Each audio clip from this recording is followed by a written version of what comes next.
Friends, even 15 years after surviving a stroke that left me with lifelong disabilities, so much of my pain is still a mystery to me. I've spent many days of my life in darkness. In some ways, I'm still in the dark today, honestly.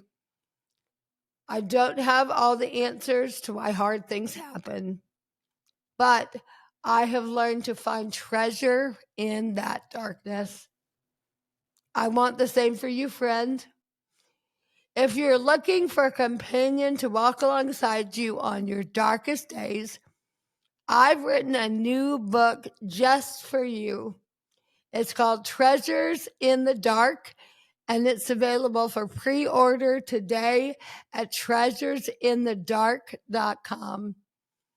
I'm so excited about this book, friends. It speaks so honestly about processing our pain. It's divided into 90 short, easy to read devotionals that take specific moments from my life and apply them to your story. The book arcs from hurting to healing and finally to hoping. Honestly, this is the book I wish I would have had, with super consumable little entries for my journey. Today, I'm pulling a story and a little bit of treasure straight from the book. If today's podcast resonates with something in your soul, I want you to get your hands on the full version of Treasures in the Dark. If you pre-order today, you're going to get a whole lot of stuff right now and then get something special in your mailbox on April 9th.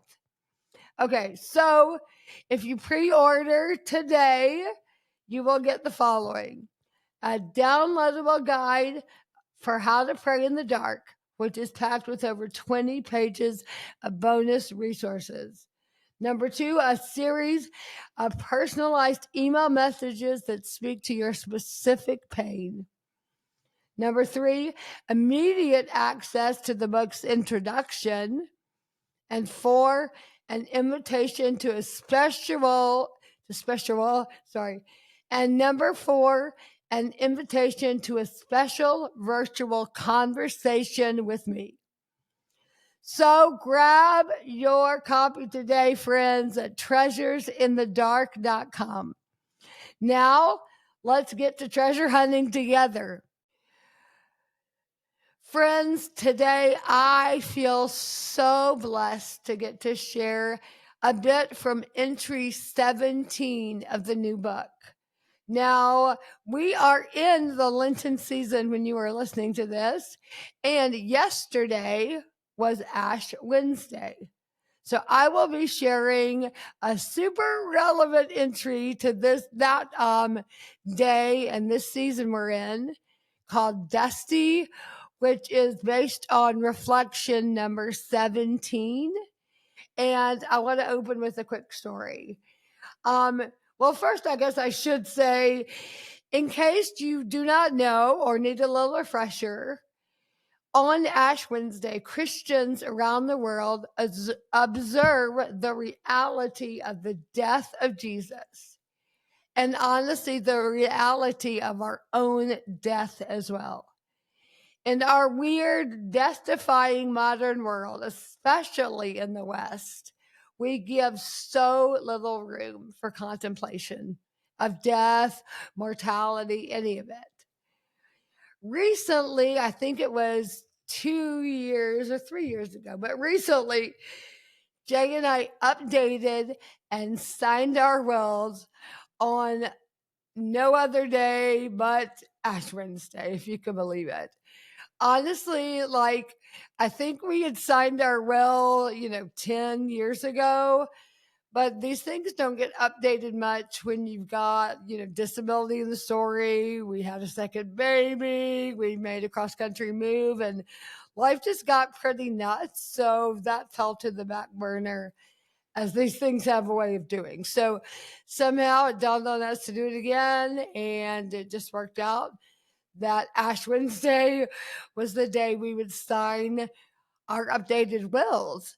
And as I am looking at my very strange looking Christian or chicken scratch-esque signature on that will, knowing it's Ash Wednesday, it was a weird deal. I got to be honest. It was the strange, kind of hit you upside the head reality that, whoa, our time here is limited from dust to dust. Whoa, this is a lot. For those of you listening who have never seen my handwriting, it's something special. I got to be honest. I have great difficulty writing. Unfortunately, my right hand was the hand affected by the stroke, so I have no fine motor coordination in my right hand. So you would think my brain would eventually switch to letting me be left hand dominant. However, my brain is just one of those strange brains that will not switch. So I have not, even 15 years later, become left hand dominant. And thus, can you imagine your handwriting if you were to write with your other hand than you write with? Your non dominant hand? Yeah, that's my handwriting.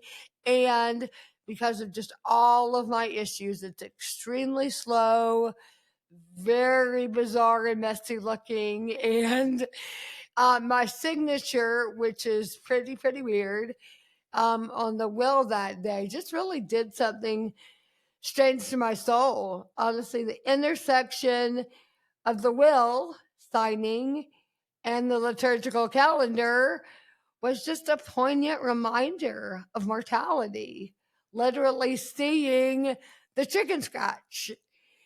And mortality is a synonym for recognizing our humanness, if you didn't know. And honestly, in short, to quote from the book directly, I recognized I'm going from dust to dust with a whole lot of mess in between.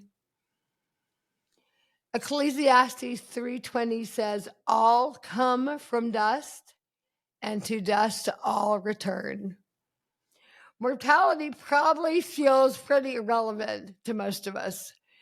Something you'll think about one day when you get real old and you're forced to think about it. I'm young, I'm healthy. Why would I remotely consider such things? Thinking about death is about as relevant as paying for health insurance, also, which we didn't even know if we had at the time of my stroke.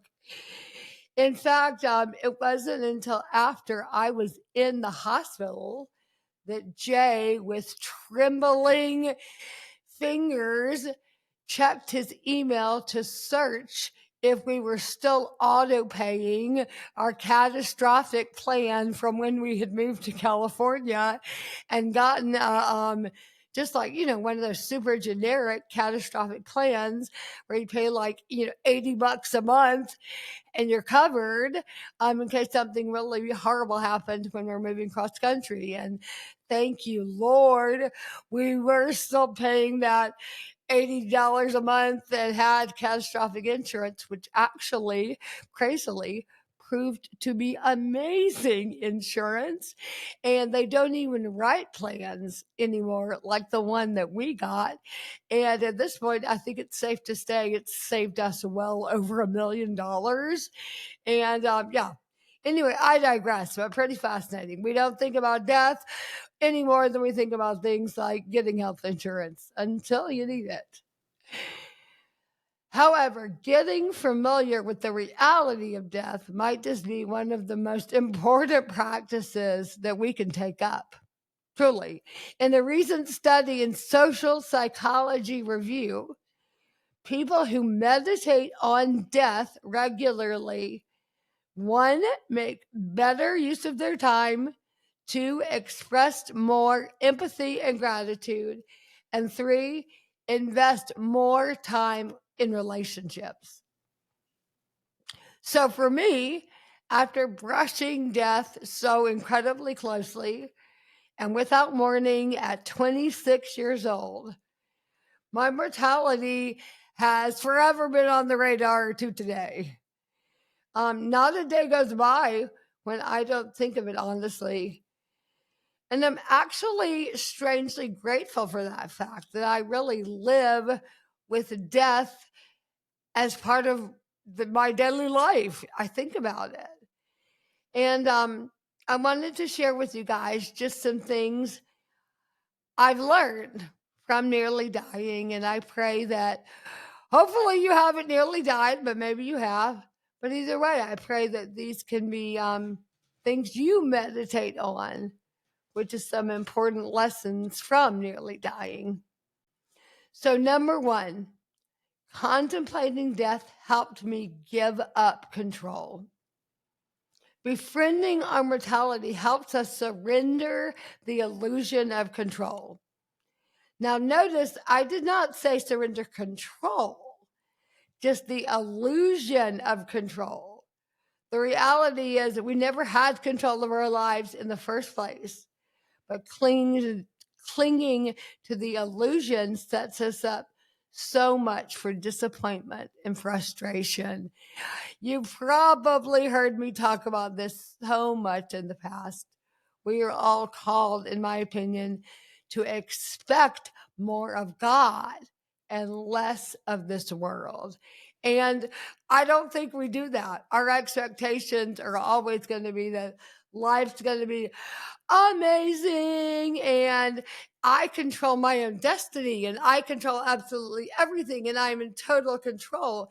And the reality is, no, you're not in control of anything. Honestly, it's a different talk for a different day, but what you do have control over is your reaction to what happens to you in this life. You have total control over that. Back to this though.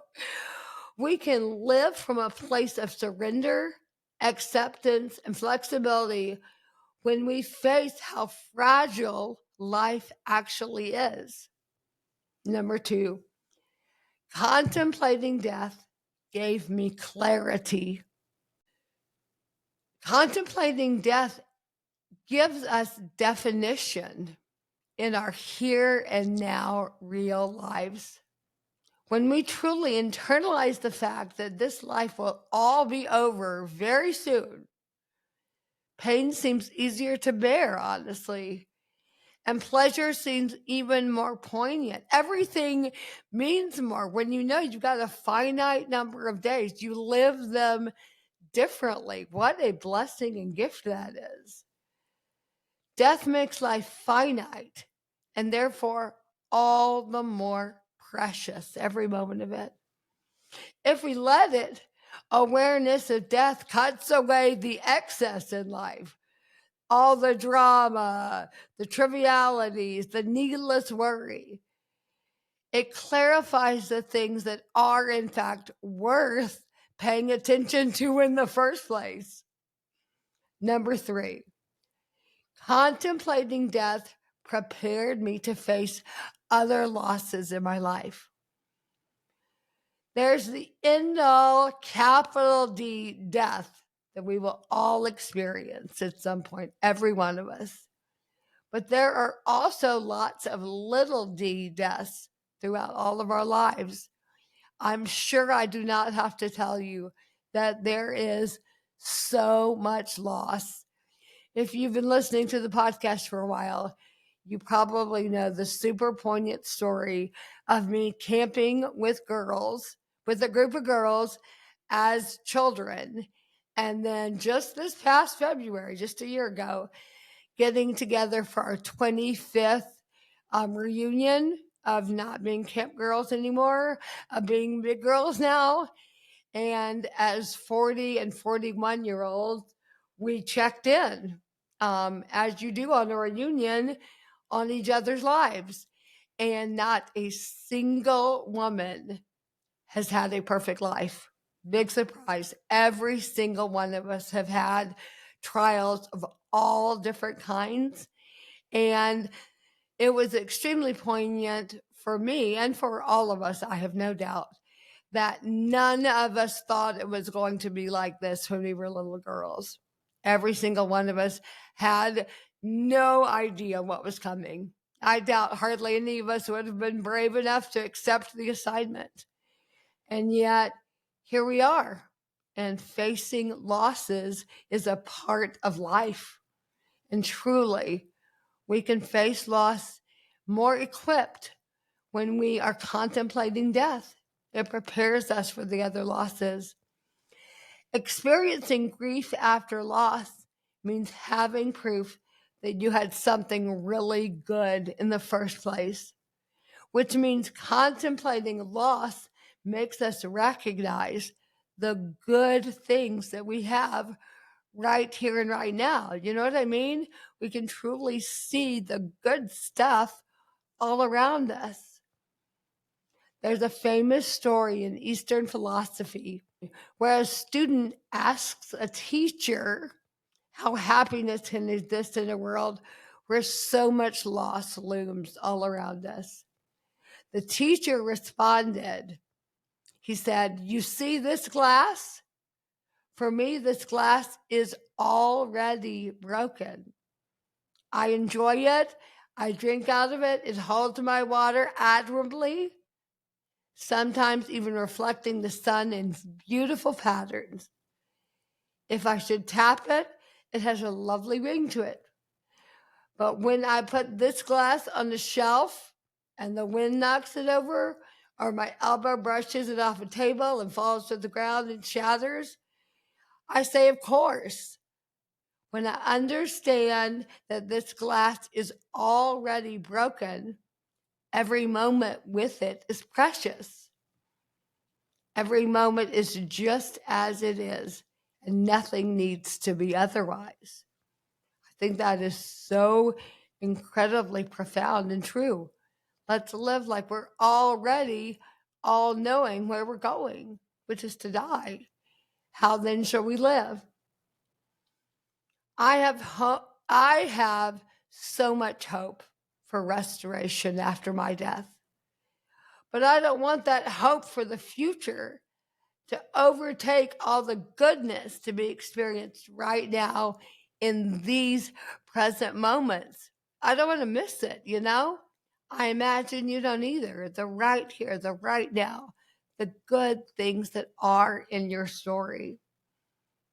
In this Lenten season, starting yesterday with Ash Wednesday, will you join me in inviting death to become a friend rather than a stranger? It sounds a bit counterintuitive for sure, but I don't want you to miss out on the gifts mortality has offered to me. Okay, now time for a closing thought that is a direct quote from Reflection 17 Dusty. Resisting our humanity serves us in no way. Whether we acknowledge it or not, our busted up dustiness is a fact. Instead of sweeping it into a corner of our consciousness or collapsing it in